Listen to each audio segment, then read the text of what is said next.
At Designer Shoe Warehouse, we believe that shoes are an important part of, well, everything. From first steps to first dates, from all-nighters to all-time personal bests. From building pillow forts to building a life. For all the big and small moments that make up your whole world, DSW is there. And we've got just the shoes. Find a shoe for every you from brands you love at brag-worthy prices at your DSW store or DSW.com. Brews and banter. We got Keith and Coop, right? Yeah. Porch Beers USA. Porch Beers USA. And introduce yourself, how you guys know each other and how the whole thing Porch Beers USA started. Give us a little background. All right. Well, I'm Coop, and the other guy is Keith. We just met yesterday. Yep. So we've been friends for 24 hours, and we've hit 1,100 and some odd breweries in the last 24 hours. It's been a fantastic run. We're looking to see how far we can take this. Keith and I met, 15, 17 years ago, somewhere around there. Our wives grew up together and were best friends. And we all know when your wife has a best friend that's, married, you are forced to become best friends with their spouse. And fortunately, at least for me, I don't know about Keith, I was very open to the idea. We became quick friends. And started traveling and taking beer trips about 12 years ago. And then during COVID, we kind of formed what is now Porch Beers. So we started out with 4 goals when we got started. Number one, we wanted to have fun. We checked that box every fucking time we leave the house. The second one was we wanted to get recognized when we walked into a brewery. You know what I mean? Like walk into some random brewery we've never been to them before and them go, "Hey, you're the Porch Beers guys. We saw you on whatever podcast or we saw you on whatever." We always thought that would be cool. We wanted to do a collab beer with somebody, but we wanted to make sure that was bigger than just us and benefited some other nonprofit. And then last and certainly not least, this is the only box that we haven't checked yet, is we wanted to turn this into a revenue stream. And at some point, be able to go to our high school reunions. And when somebody asks us what we do for a living, we say, "I drink beer for a living," because that would just be fucking cool. So that's us in a nutshell. This is like looking in a mirror. Like that's our checklist. and the only thing we could check off also is number 1, right? Yeah. But it's all the same shit. We want to do a collab. We want to monetize. We want to. Yeah, we're not making any money. People recognize us and they say, "There's those fucking idiots." Yeah. You're a little bit ahead of us then, so you're good. That's perfect. What are you guys drinking right now? Keith, we'll start with you. Yeah. All right. I'm drinking a Kolsch from Crooked Pecker Brewing. Did you make that, Roman? Roman brewed that. Why would you know that? They're in Ohio, very, very small town just east of Cleveland. I've been there twice. Great mom and pop brewery and probably the best fucking beer name I've ever heard. So yeah, that's funny. Perfect. What about you, Coop? I'm doing an Angry Alice. It's a hazy triple IPA from down in the Dallas-Fort Worth area. I was just down there a couple months back and I picked this up. It's from Armor Brewing Company. It comes in at 10%. Oh, yeah. It's a super solid beer. I stopped ordering my own beers probably about 2 years ago. And I just walk into a brewery and if the bartender is game, I rule out, I don't drink Hefeweizens and Keith does, but I'll rule out a Hefeweizen. I'll rule out a wheat beer and then tell them, you pick whatever off of the menu, whatever you think that I should drink in your brewery. And so they poured me this from their tap list. And I was like, holy shit. I walked straight over the cooler after the first sip, grabbed a 4-pack, brought it back, set it on the bar. And I was like, I will take a 4-pack of that to go because that's just delicious. Nice. And that's what they're going to do. When you tell them to pick, you're getting the fucking highest alcohol beer they got. You'd be surprised. You'd be surprised. Yeah, no, sometimes they pick some crazy shit. And other times they give me a Pilsner or a blonde or something that's super mellow, and I'm like, you guys really could have swung a little bit harder at this softball that I just laid up to you. Like I like to drink whatever. So it's really funny that happened because before we got on, I was outside on my porch with Keith, and I said, "Can you hear the cars going by?" And he said, "Nope, it's almost like a whisper." And I was like, "Perfect. I'm going to sit on the front porch." And then Numbnuts drives by in his fucking lifted, no exhaust truck in the middle of this. So anyway, so sometimes they give us really super easy drinking beers, and I tell them, "Look, my criteria is I drink cold beer. So if I haven't ruled it out, I will drink a full pour of whatever you give me." So it's been a fun little experiment for the last 2 years of doing this whole thing. How was your experience in like trying sours? We didn't get into sours until we started this podcast. And we just kind of open to this stuff, and we want to try it and give our opinion and see what our taste buds are like. And really the ones we don't like, the only beers we don't like or we prefer not to drink are lactose. Yeah, like heavy on lactose. What your Other than that, we drink it all, yeah. experience have been with like sours and stuff? So I like Keith go first on this one. He drinks a little bit more than I do. Sours, I think. Actually, we're the opposite. We prefer the lactose smoothie type of sours. Mm-hmm. You know, the thick ones that are almost like juice. The ones that are really tart, aren't my thing. But they're not our go-to beers. But if we hear like some really cool or some crazy flavors, we love to try them. So.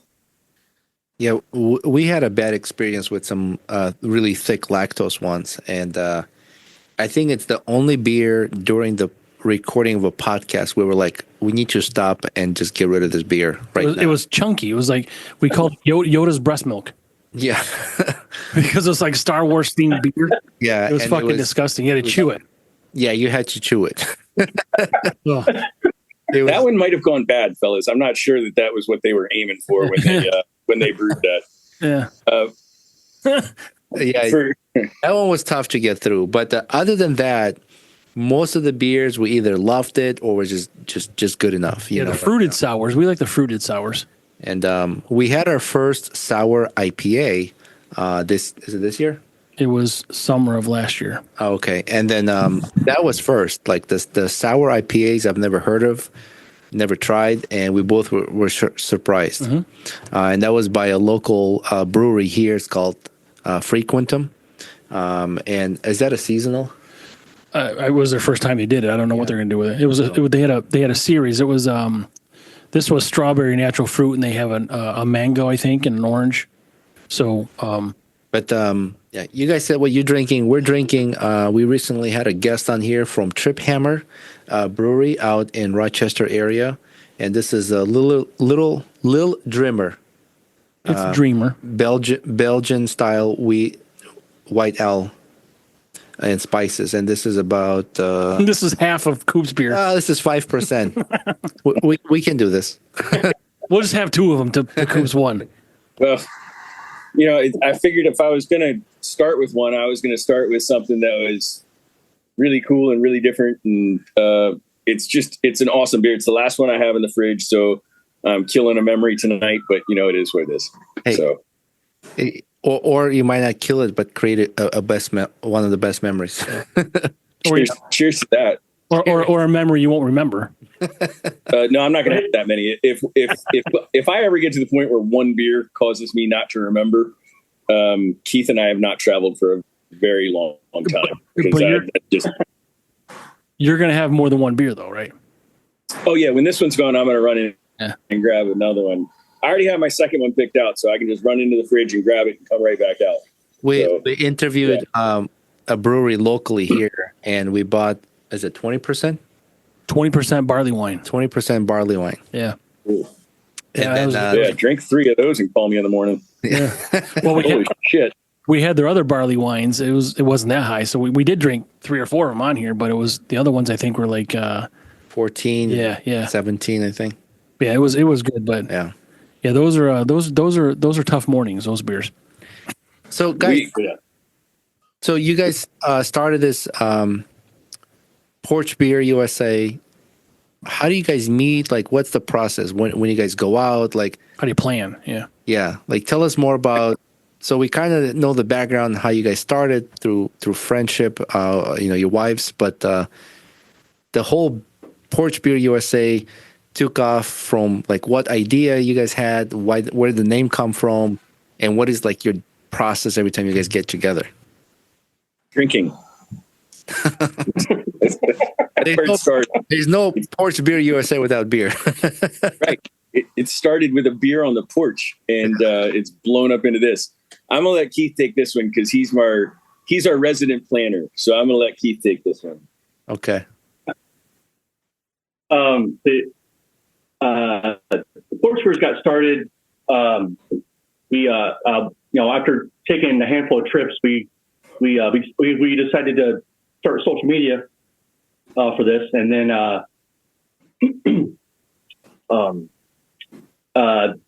Coop was the first one to start like posting beers on his porch, and he would just he would call them porch beers. Mm-hmm. And then I started doing social media for beers, and mine was called Delaware 302 something. I can't remember, it was so long ago. And then one day I just floated it past him. I was like, hey, why don't we just, like, since we're always traveling together and we're drinking together, why don't we just do one social media together? And he's like, okay, cool. And I just took I kept the Porch Beers part, and then because we travel everywhere, I just added the USA on the end. Uh-huh. And then for the logo, it was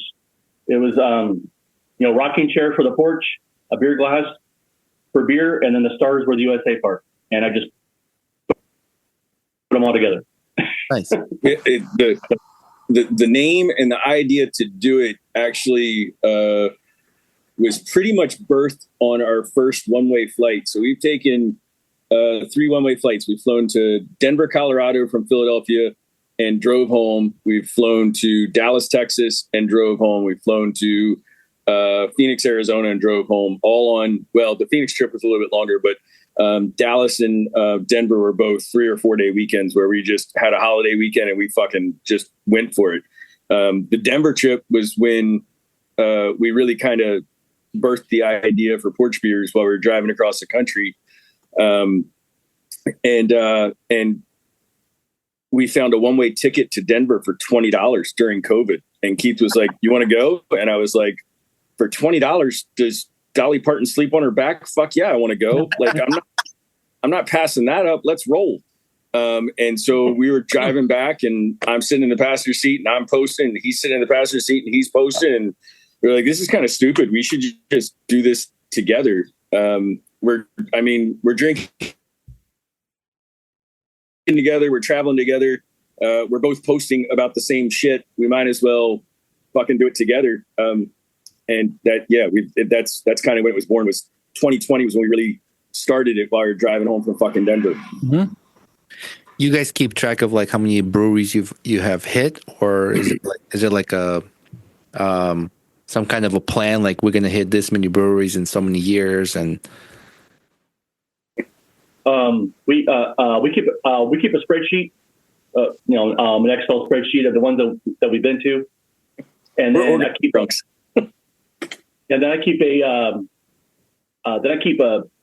my maps up, on Google, and I pin future breweries that we want to hit. And then as far as planning trips, it's all it's a list of cities that we've always wanted to go to, or a certain state is recommended to us by a beer friend, or it's just like our next one. I think we're thinking about San Diego and driving home. Probably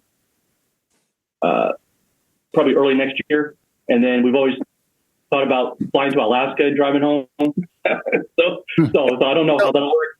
So this sounds like a theme. You do one-way ticket and then you drive home. Yep. Those are the most fun that we've had. And look, Keith's being incredibly modest about all the work that he puts into this, right? So I'm going to toot his horn for a second because like just this past weekend, we went to the Maryland Beer Festival down in Frederick, and Keith had the route planned out. He had the festival tickets bought. He had the hotel set up. He had the Ubers taken care of. He had 4 breweries after the festival. We went back. We crashed. We woke up the next morning. He had 3 breweries planned on the way home. So we had when he says he plans this shit out, like we leave town with X number of breweries to hit. And sometimes we hit the whole list. I don't think we do normally. I think usually we have to cut off a couple because I mean, you've got to be safe when you're driving. Yeah. And if we're moving from town to town, it's not so bad because you'll have 1 beer and something to eat, and then you'll drive for an hour, and then you have 1 beer and something to eat, or 1 beer and a water, and then you drive for an hour. It's not, you know what I mean? It's not that crazy. But when we're in a town, like if we're staying overnight or something, we use Uber and get around safely and do all that good stuff. But the amount of legwork and the amount of thought and everything that Keith puts into all this is, if I had to do it, I'd just sit here and drink like local Big Oyster Brewing Company beer, Dogfish Head or something like that. I wouldn't even leave Delaware because the amount of work that he puts into it. And we're at, I think, correct me if I'm wrong, Keith, we're 1,110 or 1,111 or something like that. 1111. 1,111 breweries that we've been to. And I know for a fact I can count on one hand the breweries that I've been like, yeah, let's please never come back to this one. And I think that number is less than 3 if I really thought hard about it. So in 1,111, he's come up with 1,109 fucking kick-ass smoking breweries that have just been fun and great beer and a great time and a great story that goes along with most of them. So don't let him just be like, oh yeah, I Google it and then we go. That's fucking bullshit. He puts a lot more fucking work into it than that. And this is 45 states? 46. 46. Yep. And so you guys were in New York. You guys were in Ithaca at some point. Yeah, that was our first trip 12 years ago. Oh, yeah. That was number 1. We're like 2 hours away from there. So thanks for that, fuckers. Well, we didn't know you weren't doing this 12 years ago. You can't get mad at us. We weren't even doing it 2.5 years ago. But we were still living here. Well, so you apparently weren't at the brewery when we were there because we were acting stupid and doing something crazy. Toting around that Great Dane I was telling you about is what we were doing. Yeah. I see. So let's talk about Oyster Brewery. You guys, you've sent us the beer, and there's a really nice... The naval collab, right? Yeah, nice military background to that. Is that something like a fundraiser or something that was like towards a charity, or give us a little more background on how you guys collaborated with them, and how that came together? So I'll take this one. So a couple of years ago, I ended up on a fishing trip with the head brewer of Big Oyster Brewing Company, and we're out fishing for tuna and having a great time, and we're slinging beers and trying to catch fish. And I told him what we were doing and said that we wanted to do a collab beer. And we came back and he texted me like a week later. He's like, hey, bud, we're going to start brewing on Tuesday. And I was like, no, we're not. Actually, we got to slow down because when we go back to our first goals, like Keith and I wanted this to benefit somebody bigger than us. Like it's fucking cool as shit to grab a beer out of the fridge and see your Beer Blog's logo on it and drink it or hand it to a friend or whatever. But we wanted to do something that benefited somebody other than us. So Keith served 25 in the military at all, but I do some volunteer work with the American Legion. I run a youth program for them, and I'm a founding board member of the USS Delaware Submarine Association. So about a year and a half after that fishing trip, I was at a board meeting, and my board at the USS Delaware the Submarine Association wanted to do a beer for the crew. And I raised my hand. I said, I've got this covered. All I got to do is send one text message and we're ready to roll. And they were like, are you serious? And I was like, yep. all ready to go. I'm good. So I reached back out to Big Oyster. The crew named the beer. My wife and I wrote the message that's on the side of the can. The Big Oyster Brewing Company's marketing team, their art team, I sent them the ship's crest, the name, and the paragraph, and our logo, and a QR code for the Submarine Association. They knocked it out of the park. So Keith and I took 180 cases in the back of a U-Haul from Dover and Newark, Delaware, all the way up to Groton, Connecticut, and slung cases to the crew after they returned home from their first combat deployment. So it was super special for us. And then the subs out right now at deployment, they left just after Christmas. So they should be home. I'm guessing all their movements are classified, so I don't know when, but I have a general idea. And we're working with Big Oyster to do another Liberty Risk this year for them. Again, the crew doesn't know about it this time around, so I'm hoping they don't have YouTube while they're floating around under the ocean, because then they'd see this and I'd get busted. But there's another beer in the process for them. And when we were up there the last time delivering it, the Cobb, the second in command of the boat, came over to me and said, "Coop, I need you to set aside 25 cases." And so I set aside 25 cases, and about 5 minutes later, this young kid sticks his head around the end of the U-Haul trailer, and I was like, "Dude, take a case if you want it." I mean, I'm not carding anybody. You know what I mean? Like, you signed a blank check when you agreed to serve in the Navy. If you want a case of beer, take it, from my perspective. Agreed. And he looked at me and he said, "I can't, I'm not 21. He hung his head and he walked away. And I was blown away by this kid's integrity to not take a case or two of beer and just to walk away. And I looked at Keith and I said, "We fucked up, bro. We didn't include everybody in this process. We fucked up. We didn't even think about people being under 21. The Cobb came back a few minutes later and he said, "Coop, you have those 25 cases?" And I said, "I do." And we're throwing them in the back of his truck. And he said, "These are for the guys that are on duty, and the guys that are getting ready to turn 21, I'm going to keep their case in my garage until their 21st birthday." His leadership, that kid's integrity, I was 100% sold on what we did and the way it all turned out. So this year, we're partnering with Big Oyster to do another version of Liberty Risk. It's going to be a different beer. It's going to be another IPA, but it's not going to be the same. And we're also partnering with Heavy Seas Brewing Company out of Baltimore, Maryland. And they're going to put a less Liberty Risk label on their root beer. And we're going to take every sailor that is either under 21 or doesn't drink for whatever reason. They're going to get a case of root beer. So we are going to 100% touch every single sailor, make sure everybody's covered. And between us and the USS Delaware Submarine Association, we'll raise all the money and then some to pay for all the beer, so it doesn't cost any of those sailors a single penny. Perfect. That's great. That's very honorable. Thank you, guys. Yeah, thanks for doing that. Yeah. Yeah. Dude, That's not easy to do. It is. When I say it's our pleasure, it is like the joy that when I tell that story about that kid walking away, and I literally, if you're sitting next to me, I get goosebumps every time I tell it. It's beyond my pleasure. I think it's beyond Keith's too, but that was a special, special time for us, and to be able to do it again, and for Big Oyster to sign on to do it a second time without even a moment's hesitation.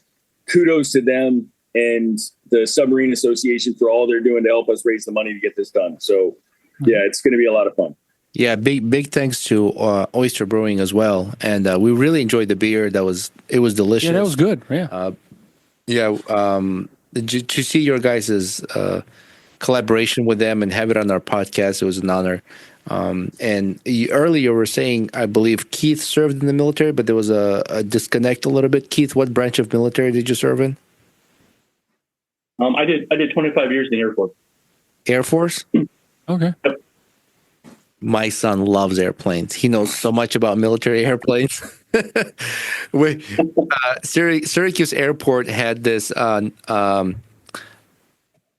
nonprofit organization, and they had these old classic like planes that they used back in the days to train, and any ride you buy, the money goes towards some kind of nonprofit military organization to, charity.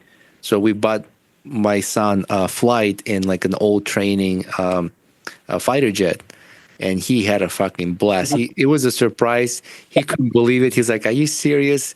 He was just blown away. And it's funny, a 13-year-old kid's best, like, favorite airplane is F-14. And I just love his enthusiasm with military, Air Force. He loves history. He studies World War I, World War II, just by choice. It's not a subject in school or anything like that. Unfortunately. He just, he loves it. And I'm glad that he has this passion, and I try to reinforce it. But thanks for your service as well. Thank you, Keith. And thank you for Coop. Yeah. Well, thanks for your tax dollar. You're welcome. We incorporated this podcast so that every time we buy beer for this, we get to write it off. No funding for you, Keith. They're writing it all off, so there's no funding for you. Yeah, but then you look at the books, it's just like a total loss. Everything we do is a fucking total loss. Our personal taxes pay for it, Keith, but our podcast is in the negative. But like it's the same with you guys. It started off as fun, and it's just what we do, and we want to support more local military people who have served. I've been in the construction business, and I'm trying to go around and reach out to local as a VFA and see if they need any kind of help with facility maintenance, and see how it can help. And that's something I want to start this year, and just kind of, token of appreciation and give back. Well, so two things I'll say to that. One, I'm like I said, I work with the American Legion here in Delaware, and our local post is getting ready to do a renovation. So they're looking for trades and subcontractors to work with them, and hopefully give some sort of a discounted price. So I would certainly reach out to your local VFW and American Legion and so on about stuff like that. Yeah. But another organization that does fantastic things for veterans is Habitat for Humanity. They do what's called a veterans build, where they build different affiliates do it. And if your local one's doing it, they do houses that are specifically for veterans, which is a great way to give back. And Habitat for Humanity is an amazing organization. I could talk to you for 2 or 3 hours about how much I love Habitat. So certainly reach out to not only your local veterans organizations, but your local Habitat as well. It would be a great avenue for you to do that. I didn't know that, but yeah, we do have Habitat for Humanity locally here. Yeah. I'll reach out to them and see how we can help, because oftentimes we'll do a project and we have either leftover material that can be used, and it's sad how much waste at the construction sites are being thrown away, and it's hard for me to see that. I always try to save it, like there's going to be a better cause for it. But maybe that collaboration with Habitat for Humanity could be helpful to any access material that can be maybe donated, Yeah, so I work in the construction industry as well. I work for Hovnanian Homes. And your description of the amount of waste in the construction world is spot on, man. There's so much stuff that just ends up in a dumpster, and it's got minor damage, or you've just got too much of it. You don't have a place to store it, and you can't return it for whatever reason, or it's a 7-foot 10-inch board instead of an 8-foot board, or it's got 3 nails in it because they were using it for bracing or whatever. It just ends up in a dumpster somewhere, and it's nauseating some days. Yeah, it's unfortunate. It's crazy to me that the clients just want nothing to do with it. It's cheaper for them to just get rid of it than going through an effort of returning and dealing with all that stuff. I'm almost like borderline hoarder. Like I'm running out of places to store stuff, and it costs money to store it. Borderline horror. And For wood. Are you hoarding or whoring? What are you doing? I'm a little confused. A little bit of both. I got to pay for it somehow. He's whoring for wood. Well, I will say K-Hop does a really good job of returning anything that we can to try and keep stuff out of dumpsters. But like little scratched up cabinets or something that's got minor damage, I'll snag that stuff and leave it in a garage and then take it to Habitat. So they send you a new one and it just ends up in a dumpster. It's just, so it, like you're saying, hoard it and, get it to where it needs to go. I love it. Yeah. Some of these companies don't even want their product back. That they just like, we'll send you new. Like, what am I supposed to do with this? I had a client order a bunch of glass shower doors and they were all wrong sizes. And they're like, whatever. Oh, they don't want to pay the freight. They're like, get rid of it. We don't want it back. Just we'll send you new ones. I'm like, what am I supposed to do with all this stuff? It's situations like this, just so wrong to just throw it away. Then you build a new shower around the size of those doors. Well, I'm definitely going to reach out to Habitat for Humanity and see how we can work with them to help out for veterans, for sure. Absolutely. My brother served 10 years with the Marine Corps, and much respect. And I have friends been in the Army and Army Airborne and different branches, Navy, friends with Air Force. I just have respect for them. I tell my son this during World War II or Vietnam War, how many people would just shame servicemen and women, and they didn't get that kind of support they're getting today, or recognition. So I just want to thank people that today support them, because they need it. It's sad. Like we have what we have in our lives is because of their sacrifices. So we need to be thoughtful of that. 100% agree. We have a few other collab things in the works later this year as well. We're gonna partner up with a local military organization called VNC for us, and we're gonna partner with another local brewery, and they help out with the military organization helps out with getting veterans like clothes and housing and food and just any, the benefits, anything they need. So and we've talked with them. We've had beers with them, and great people. And we have a local brewery that would they said whatever you need, we'll help you get beers out, to raise money. So we got that going, and then in September we're partnering up with the Beer Babes, which I know you guys know. Yeah, we're really good friends. We're really good friends with them, and we've been to a couple of their releases, and we're partnering up with them, and we got them to come to Delaware in September, and we're all going to Big Oyster, to raise some money for them. Someone's pacemaker's gonna blow up. Phone ringing. What? Huh? I heard a chime. My wife opened the door and let the dog out, so I might have to yell at her. Oh, it's okay. So I mean, not my wife. No, I would never yell at my wife. That's not what I meant. That came out way fucking wrong. You're gonna yell at the dog for your wife, right? And the dog, right? I might have to yell at the dog because if she tries to go down the steps, I don't want her to play in traffic. So going back to Beer Babes family. Sorry, Keith. So yeah, we've had some interaction with them, but what'd you say that collaboration was going to be, or a partnership? We're helping the Beer Babes come down to Delaware because they've never been. So that was a challenge for us. And we'd love to show all you ladies Delaware. And we reached out to Big Oyster, since we're really good friends, and we had and we hooked them up with Beer Babes, and they all agreed, and we're going to help them do a release down at Big Oyster in September. Yeah, perfect. So, nice. Yeah. Are you guys going to post those dates on social media? Yes. Excellent. You guys are not far from us. I'm hoping Frank and I can make a trip out there one of these days. Just make like a weekend out of it or something. Mm-hmm. Yeah, but we're not fucking buying a plane ticket and driving back. No, we'll just drive there and back. we've driven to a lot of places too. Like it's not always a plane ticket. Yeah. Unless the plane ticket is $20. Right. Well, so there's been 2 times that Keith's called me about plane tickets, and he's been like, "Hey, there's a flight to here. Do you want to go? It's this much money." And both times I've said, "Buy the fucking ticket, and I'll check my calendar later because I don't want anybody to realize they made a mistake." Yeah.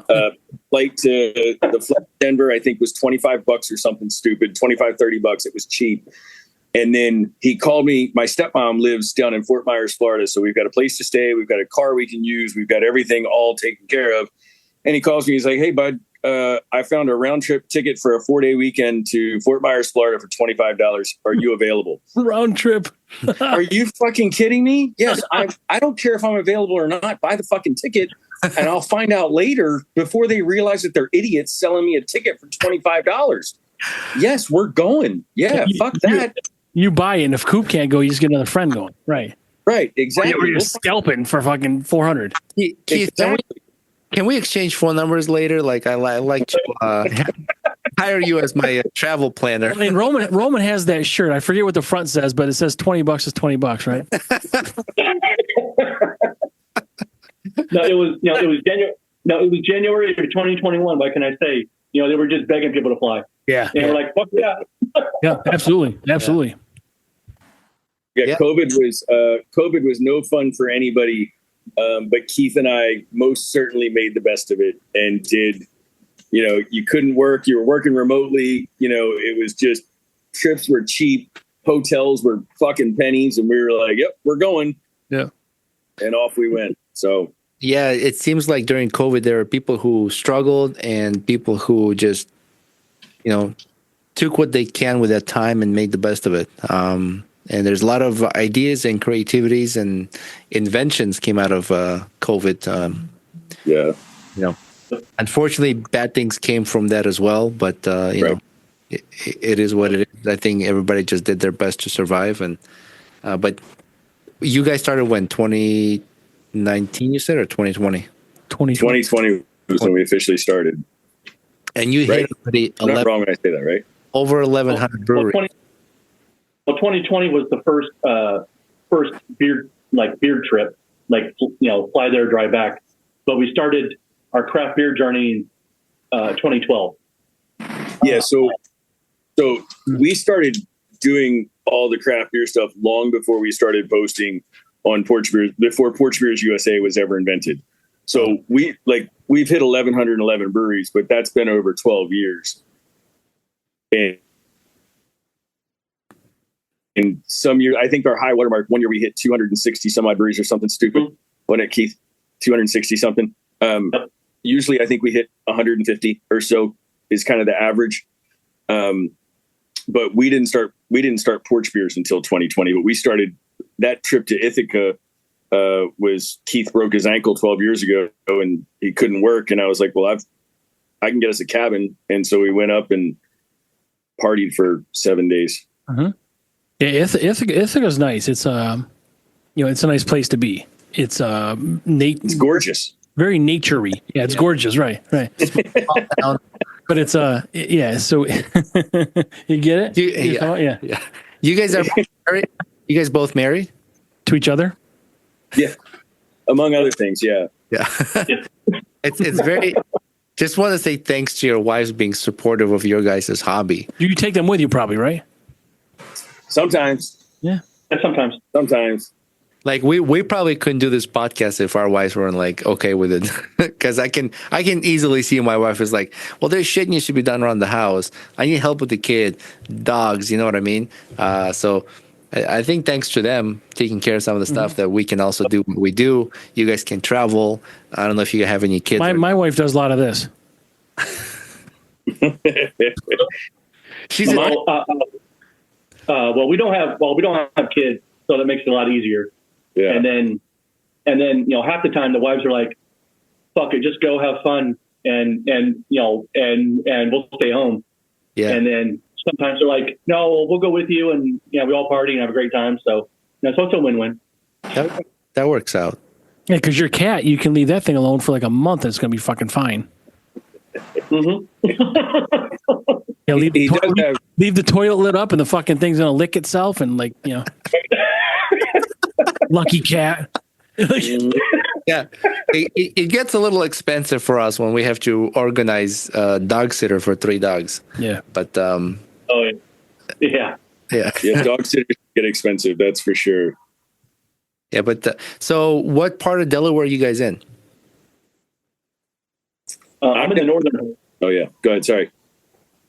No, I'm in the northern part, around the Wilmington area, okay. and then he's in Dover in the central part. Each other when we're both at home, which is not very often. But yeah, we're about 45 minutes apart. Okay, I have some family in Delaware and Jersey area. Where's Cherry Hill? Is that Jersey? Cherry Hill's New Jersey. Yeah. So somebody in Cherry Hill, and then Delaware. I don't remember the area, but it's about 40-minute drive in between them. So I think about once a year we go out that way. So maybe we can plan something. Yeah, or for sure. We'll I mean, Yeah. have beer, we'll travel, right? I mean, Yeah, post when Beer Babes come out there, we'd like to meet them. We were trying to organize something. well, not that you guys aren't important, but the beer babes are also important. It'll be nice to meet everybody at once. It's Yeah. We agree. yeah, it's difficult to schedule time. We were talking to local brewers here to see if they can do some kind of collab with Beer Babes. I don't know if they're gonna still pursue. It didn't work out. Yeah, we talked to them. It's something I don't know. So I don't know how that arrangement works, and maybe you guys don't either. I mean, you kind of hook them up with the brewery, and then they figure out what's ever happening. For this particular brewer we talked to, it didn't work. So, Well, Roxy, we introduced her to the brewery, and we get the brewery a heads up on what they're about and what to expect, and we just did a big Zoom call like this, and we all talked about what beer, and she talked about what's expected of them and what they'll provide, and everybody said yes, and we just got to figure out what beer to do. yeah, yeah, we're still gonna try. I mean, so how many breweries are in Delaware? You know that number? 22, I think. Oh, so yeah, Is it 22 or 24? We just lost a couple. yeah, I think it's like 32. I think What is it? 32. 32? God, I drink a lot. I don't even know if I can count that high. we're close to like 550 here in New York. So we in Syracuse, there's a lot more that we can talk to. We've only approached them in person, but we're still going to try to help just like you guys do. I mean, they have a good cause as well, and we support that. Yeah, we try to every year they announce a winner for the money that they raised, like a brewery. We try to announce who it is. We've only been doing this just over 2 years, so as long as we try to keep up with it. And Roxy is very nice, and she's funny. She's pretty fucking funny. She's funny.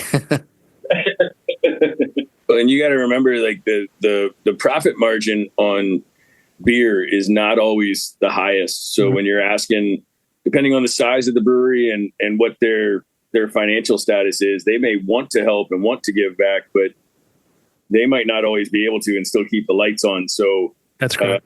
I used to do fundraising for my local habitat here in Delaware, and I learned really quick when I took that job that everybody is asking every local business and every local everything for everything, right? All the little leagues, all the habitats, all the beer babes, all the porch beers, all the fucking everybody. They're hitting up everybody all the time, and they unfortunately just can't say yes to everybody. So don't take that one no as a like they're not pissing in your Cheerios. They just couldn't that month or whatever. So keep building the relationship and keep going back and keep asking other people and you'll get there. Yeah. It's doable. Yeah, absolutely. We're not. Yeah, we totally understand where they're coming from, and what you said is 100% true. And not everybody's able to do it, especially so many people approach them probably for all sorts of things, right? It's like a go-to for nonprofits. And yeah, there was never never bad blood or anything like that. Yeah, no, we understand it. And, Yeah. I mean, we're still friends. We're all business owners. We get it. And you know, honestly, across the country, the alcohol industry is suffering. You know, so it's not. I mean, unless you're Treehouse or something like that. You know, and just opening shit every fucking time you blink your eye. You know, but there's a lot of people opening or these closes or you know. Did you say Treehouse because I'm wearing the shirt? No, I said you're a fuckhead because you're wearing the shirt. No, I actually like Treehouse. The ordering that's fucked up. The whole ordering system of how you got to get a beer that's fucking weird to me. Have you guys been there, right? Yeah, you get. He says I haven't. You get a ticket and you're fucking. I mean, I'm like you're rationing off like it's a fucking fuel shortage. I mean, I don't know. I get irritated. I don't know.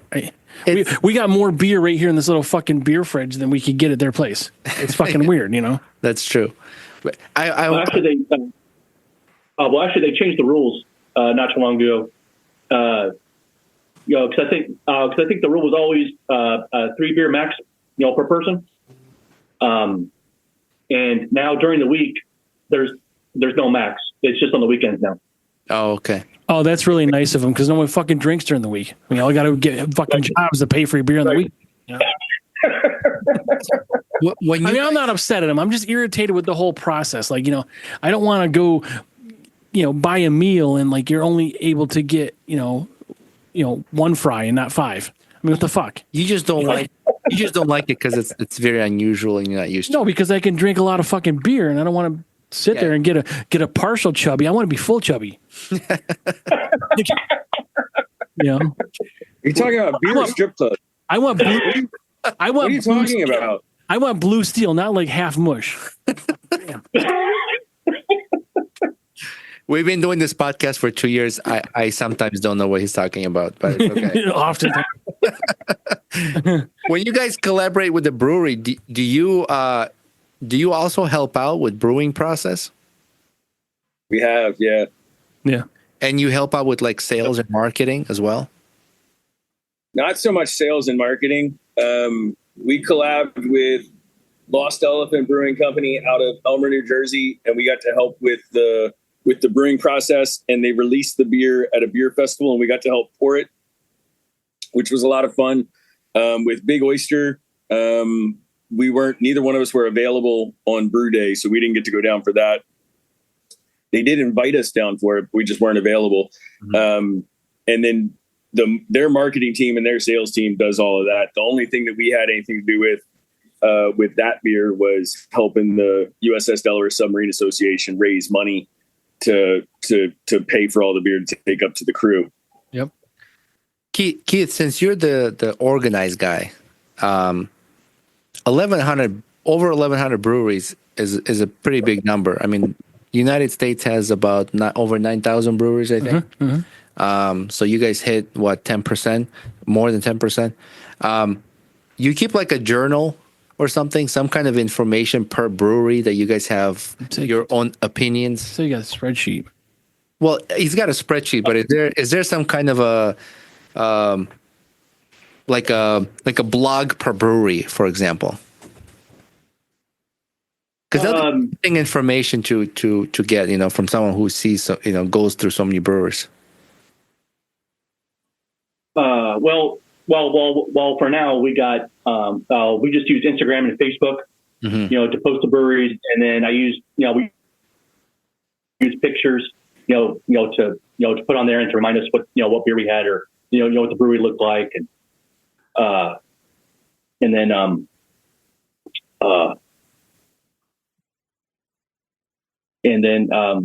we're still working on our website, and once the website's up, we'll start posting like our top 10 of this date, or what we thought about this trip, and post our funny stories on there, and people will get more of a sense of what our trips are all about, and all that. So mm-hmm. I think the amount of breweries you guys have hit, and all sorts of beers you guys have drank, and the whole experience of traveling to a brewery, having their beer, traveling back, fly there, drive back. It'll be nice to kind of document that. It'll be a fun thing to read about, to Like if I was like a local news station, I'd like to interview you guys. Because it's almost like outside of trying all these beers, it's its own kind of story, its own different experience outside of just delicious beers that you guys have and travel. I don't know. Just think about on working on something like that in the future. If you guys release something, I'll be definitely interested. How cool is that though? So you've done this 12 years about with 1,100 breweries. So there's 9,000 breweries. That's like you're gonna die before you can hit them all. But how perfect would it be if you could hit them all, right? Oh no, hey. And and what's crazy is just when we think that we're crazy and we do all these breweries, we have a handful of beer friends that have been to more breweries than us. Yeah, right. Like we have a really good friend of ours that I think he's coming up on 1,600, 1,700, and then there's another guy that we follow on Instagram, and he's over 2,000. So. Just when you think that, you're doing really well, there's always somebody else. What's the 2,000 number? Over how much time did he hit 2,000 breweries? Oh, I don't know the time, but he lives in New York. So we have he's called Brew York on Instagram. I don't know that I've ever heard of that guy. We'll have to look it up. There is husband and wife. That they hang out with them, New Jersey Beer Partners. Oh, okay. Yeah. They travel and they hit certain number of breweries every year. We ran into them at one of the local events here, and I was like, Frank, I think these are the guys from Instagram. We follow them, and then I wanted to confirm to make sure. I like, holy shit, that is them. We took pictures with them, and super great people, really. Yeah. Very nice. His wife was saying that her husband sets this goal every year, like to hit certain number of breweries. And even though, like you said, you think you've done so many, but there's someone who's done more. It's so few of you guys that publicly known, right? Like whoever is on social media. I'm sure there are people maybe just do this for themselves and they enjoy it, they have fun with it. But to meet a handful of you guys who have done so many breweries, it's interesting to hear those stories. Road trips are fun. My son and I drove from New York to Utah and back, and we had an amazing time. Those memories and experiences I'm going to cherish for the rest of my life. And I can't imagine when you guys make those one-way trips and then drive back, there's a lot of fun shit going on and experiences and probably a lot of fucking gas, a lot of farts. Outside of just drinking beer, right? You see crazy shit on the road. You think funny things, and those are like fun stories for me.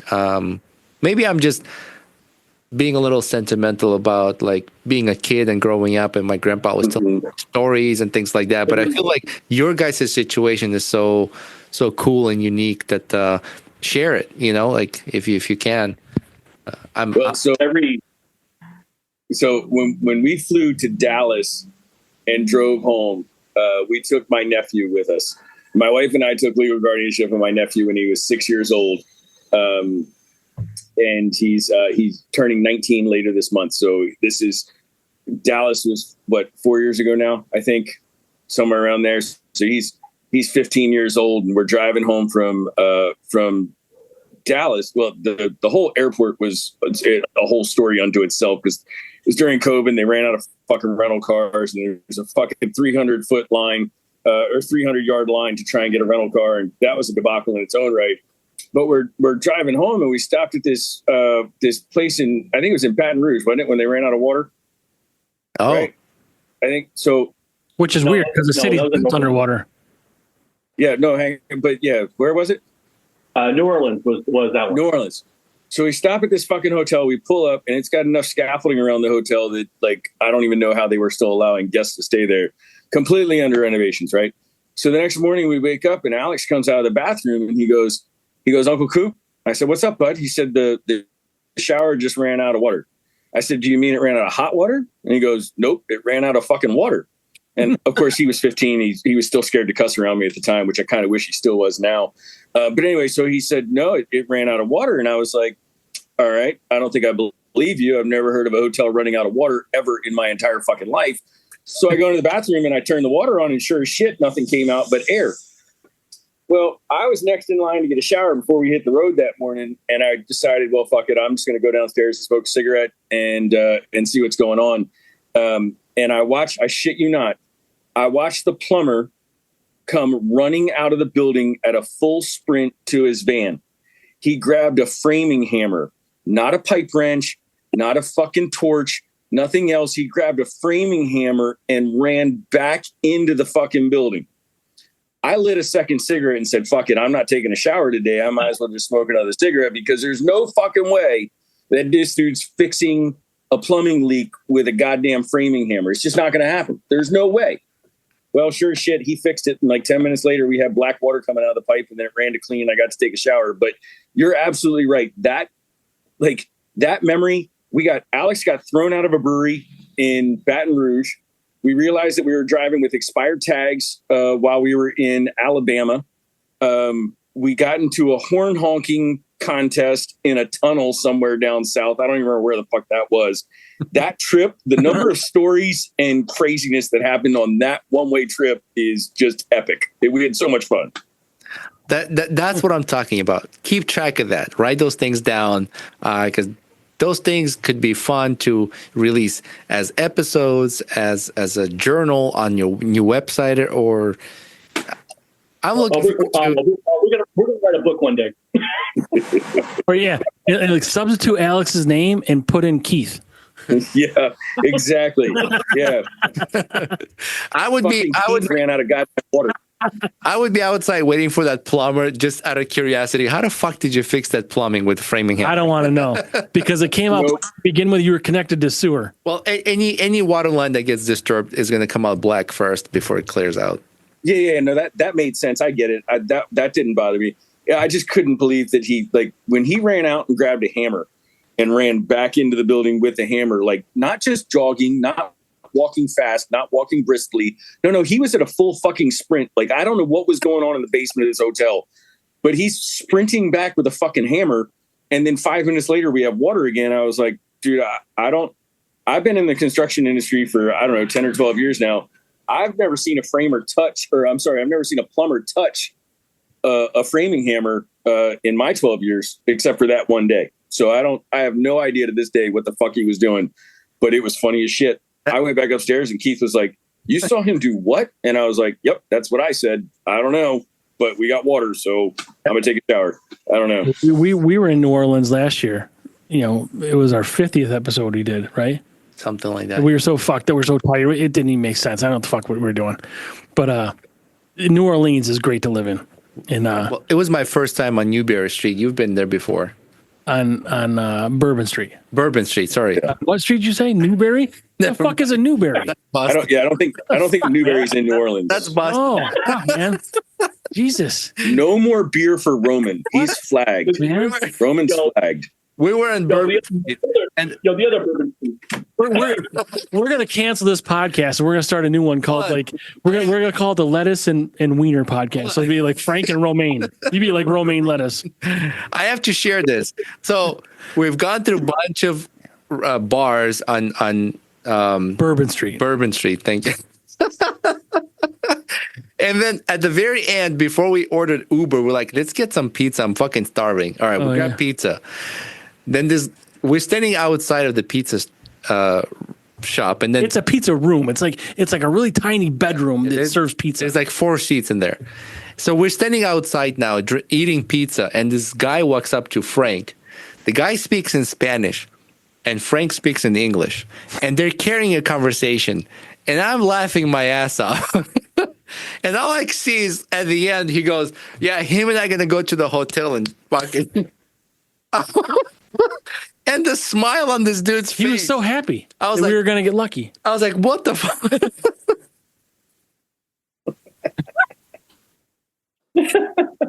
Whatever. That conversation was just it shows, It was like 10 or 15 minutes. He just kept going with me. Like, it shows how simple guys are. Like, you don't need to speak the same language. Just fucking enjoy beers together. As long as you speak with a smile, you can get across whatever you want to. Yeah. You can tell somebody they're a fucking asshole if you do it with their smile on your face. They're like, "Oh, thank you," And then follow it up with a bless your heart. Right? Exactly. Yeah. Bless your heart, you fucking asshole. And it goes right over. They're like, "Oh, thank you." Yeah, perfect.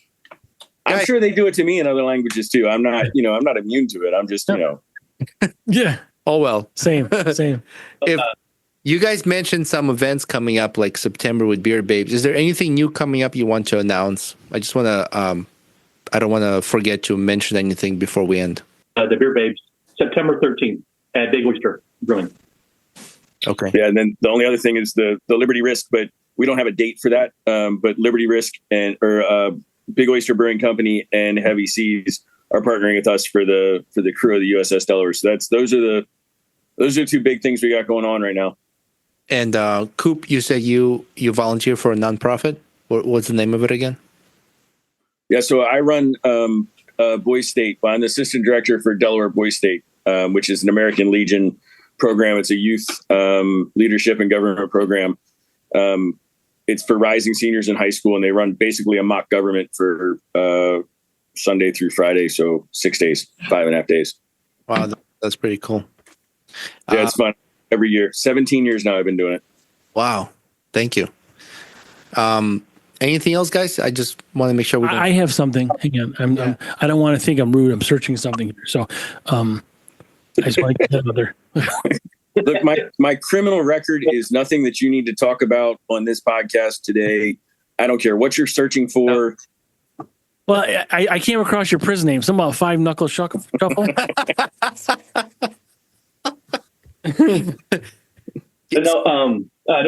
No, we got a couple more funny stories. Probably going back to what Coop was talking about, getting our rental car in Dallas and the shit show with that. We landed in Dallas, and it was during COVID, and so I had reserved a minivan from I think Budget, no, Thrifty. Same company, really. So at Dallas, it's not at the terminal. It's, you have to jump on a bus and they take you to a different building, and the place is huge. It's got all the rental car places. We walk in. Thrifty is at the other end that they dropped us off at. We're walking. All the other rental car companies are like almost empty. We get down at the end where Thrifty is, and the line was like, I don't know, like 300 feet long. like it went on for, it seemed like it went on for days. And we're like, holy shit, I don't know when we're going to get our rental car. So we get in line, and we're sitting there, and the line's like barely moving. We start talking to people around us. The guy in front of us said that he's been there since yesterday. Oh. So that's not a comforting feeling. So, and people are getting upset. People are, starting to cuss, and, finally, after like an hour of standing there, there was like four of us, or three of us, and we divide and conquer mode. So Coop stayed in line. Me and another friend, went and started calling other rental car companies, like off airport, just trying to find something. And then finally the manager comes out. She starts talking to the people online, like, "Hey, I'm so sorry. We've been having bad storms this week," which we didn't know if they were true, but she's like, "Bad storms, cars are damaged. We have barely any cars, but when they come in, we're giving them out." We're like, okay. And so the line is moving slowly but surely, and it gets almost to, like after a couple hours, the line gets almost to the front. Coop calls me to come back inside because it's under my name. So I get in line, and then we get up to the counter, and we just happened at, the manager was the person we were dealing with. And I thought I would take the route of sympathy. And I was like, hey, I'm so sorry. People are like practically almost spitting on you and cussing you out, for something you don't have control of. And she's like, yeah, thank you, blah, blah, blah. And she's like, you guys reserved a minivan? I'm like, yep. And she's like, okay, just go over there and wait, and we'll get you as soon as we can. Okay. So we waited, and then, Coop went outside. My other friend was, somewhere else. And, after like 10 or 15 minutes, some dude comes out and he calls my name. He's like, hey, your minivan's ready. I was like, holy shit. Yeah. It worked. Yeah. I was like, hey, can you give me a second? I need to grab my friend. And he's like, dude, if you don't take these keys right now and go out to your car, there's going to be a lynch mob. Yeah. I was like, point taken. And I got the keys, and I had people coming up to me, and he's like, dude, how long did you wait? I'm like, see ya.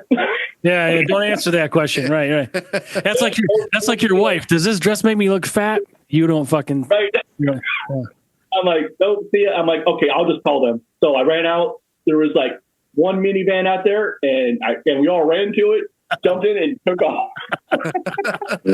Perfect.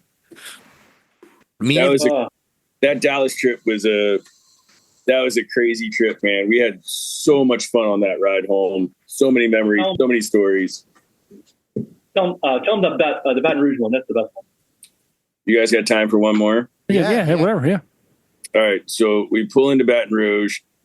I don't remember the name of the brewery, and I don't know that I'd tell you what the name of the brewery was, even if I remembered it, because it's not the most flattering story. So we roll up. And mind you, I mean, you guys have been to a handful of craft breweries around the world, right? Like, there's not many of them that are not kid friendly and or dog friendly, right? Like, they're all kid friendly and dog friendly, right? So we've got my nephew with us, and Alex and I are standing in line, and my nephew likes to try and drink craft sodas from all over. Any brewery that makes a craft soda, he wants to try it. Any brewery that makes a craft beer, Keith and I want to try it. It's a mutual hobby that we have, right? So we roll up to this brewery, and Alex is in line with me. We get up to the front of the line, and the guy cards Alex. At which point I just start laughing because he's 15 and he doesn't have a fucking ID, and I don't know what you're carding him for. And the guy proceeds, what do you mean you want his ID? And he goes, well, you have to be 21 to be inside the brewery. And I was like, that's weird. What's going on with that? And he said it's something to do with their liquor license that they had. So that they could have guest taps from other breweries, they had to have a special liquor license that was, essentially a tap room, right? Like, so you had to be 21 to be inside. I was like, all right, that's cool. I said, Alex, what kind of soda do you want? He said, I'll take a Coke. I said, cool, go sit outside. He can sit at the picnic table, right? Guy says, yeah, he can sit at the picnic table. So Alex rolls outside and says, he sits down. I order the beer for me, beer for Keith, beer for Dan. I think Dan was with us. And a soda for Alex. Guy brings it back, sets it all in front of me. He goes, by the way, since you're his legal guardian, you can legally order him a beer and he can drink it at the picnic table outside. Right. You're tracking what I'm laying down here, right? So at this point, I've got this like ridiculously dumbfounded look on my face. And I'm like, are you fucking kidding me? He couldn't stand here to order a Coke, but he can drink a beer on your property outside? Yeah. I said, well, look, I can't wait to buy the kid a beer when he's 18 or 19 years old. Because little somber moment, my dad passed away when I was 18. I never got to have a true beer with him after I became of age. And so I want to make sure that Alex gets to do that with me. But so I said, I can't wait to do that when he's 18 or 19 years old, but I'm not buying this 15-year-old kid a fucking beer here today. So he'll just take his Coke. We go outside. 45 minutes later, maybe a half hour, whatever it was, we're all done our beer. Alex has done his soda. And he's like, Uncle Coop, I got to pee. And I was like, all right, that's cool. There's a bathroom inside. Go take a leak. Okay. Because I've never seen any place where, like, the intent of that law in the state of Louisiana has got to be that underage people are not hanging out there. But if the kid's allowed to be outside, he should be allowed to go inside and use the bathroom, right? That would make sense, right? Yeah.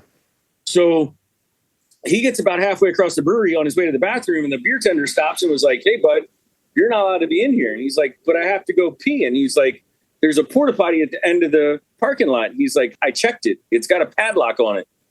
And he goes, well, then you can walk across the 4-lane highway to go to the bathroom at the Dollar General. Come on. So Alex comes back out. At this point, he's practically dancing next to the picnic table, which kind of makes me giggle a little bit. And he tells me the story. And I said, Bud, did you whip out your wee-wee and piss on his tap room floor? And he goes, nope.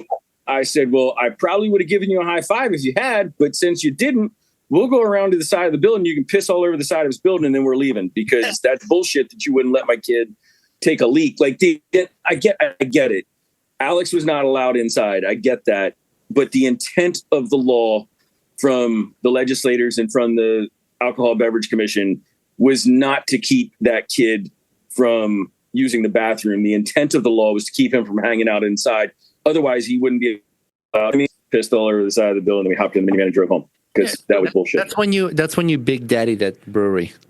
Oh yeah, absolutely. Yeah, he totally pissed all over the side of the building. But there's the irony. Like, you know how many underage people are drinking during Mardi Gras, and you know how many fucking people piss in the street? I mean, like, yeah, and look, we've been to a lot of 46 states, right? We've been to a lot of different bars, a lot of different places. And the alcohol laws, as you travel around this country, we're trying to keep track of them. Is like, that's a fucking nightmare. Like, we were at Dalton Brewing Company in Dalton, Georgia. I took Alex down we went to have dinner with the past national commander of the American Legion, and they were doing a dinner to honor him. And we went down for the night. And we rolled into Dalton Brewing Company, and Alex is standing 3 feet behind the bar behind my seat, hanging out with everyone. We're included in the conversation and everything, but he was, I don't know, 13, 14 years old at the time. So he knew, because of Delaware law, that he wasn't allowed to sit at the bar, but he was standing away from the bar, still part of the conversation, still like everybody was, turned so that we were all in a big circle. And the owner of the brewing company came up and tapped Alex on the shoulder and said, "What are you doing, bud?" And he said, "Well, I'm hanging out with my uncle and all these guys, and I know I'm not allowed to sit at the bar." He's like, "The hell with that, belly up." And he walked around the bar and said, "What are you drinking?" And Alex said, "I'll have a root beer." And he did like the fucking Cheers beer slide and slid him a root beer across the bar. And Alex got to sit at the bar and have a root beer. Nothing, like, perfectly legal in Georgia, or at least I hope it is, since I'm telling the story. But Alex got to belly up to the bar and have a root beer and feel like one of the guys. Yeah. Minnesota, he can sit at the bar as long as he's with an adult. Fucking Delaware, he's got to be 3 feet from the bar, which I get it. I understand the intent. But apparently in Baton Rouge, he can legally drink, but he can't use the bathroom, which I think is the stupidest fucking thing I've ever heard in my life. He can legally drink, he can't legally piss. Right, yeah. You can't consume it, but you can piss it out. So now your book is the Porch Beers Chronicles.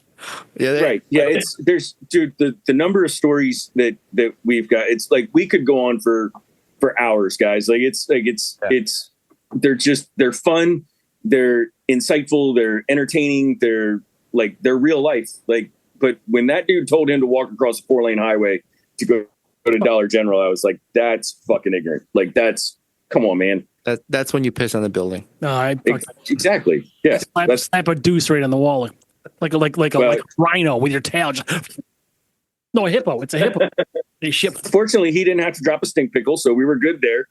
He just got to, just kind of hose down the side of the building a little bit. But yeah, it's been a wild ride for the last 12 years. And I don't know about Keith, but I am looking forward to another 12 or 20 more. Like, we're having a blast. So I love the stories. I love what you guys do. I love all the charities and causes you guys raise money for. And I like the idea of how can we do something that benefits others. So that's very noble. And we hope you'd come back on whenever you want. Maybe we can talk about more of these stories. Definitely take pride in that and continue doing what you're doing. Keep track of those stories. Write them down. We'd love to hear more. And I hope one day we can meet in person, have a beer together, and hear more of those stories. So that's what I was looking at when I was on my phone. Yeah. You guys are only 5.5 hours from us. So okay. 1 month from now, we're hosting an event you guys are more than welcome to come to. Yeah. And it's the dates, man. If we're free, we are both gigantic fans of Ithaca. And all the breweries up there. Thank you guys so much for having us on. and for letting us be a part of what you're doing. And we would love to come back. We'd love to come up to Ithaca. Yeah, we'd love to get together for sure. Cheers. So we're a little farther. We're in Syracuse, so that's 2 hours. Is it north? What is that? About an hour and a half. An hour. Are we north? Minutes. We are east of Ithaca. Yeah, east. Like I said, east northeast of Ithaca. Northeast. What the fuck? You guys, you don't even know what fucking Bourbon Street's called, man. At least I know where we are geographically. do you guys figure out where the fuck you live? Send us an address. We'll put it in GPS and we'll drive up and have a beer. That's how we do this. All right, sounds good, buddies. Same way. Thank you so much for both of you guys. Yeah, cheers. Thanks, guys. Have a good night. Bye. Take it easy, Keith.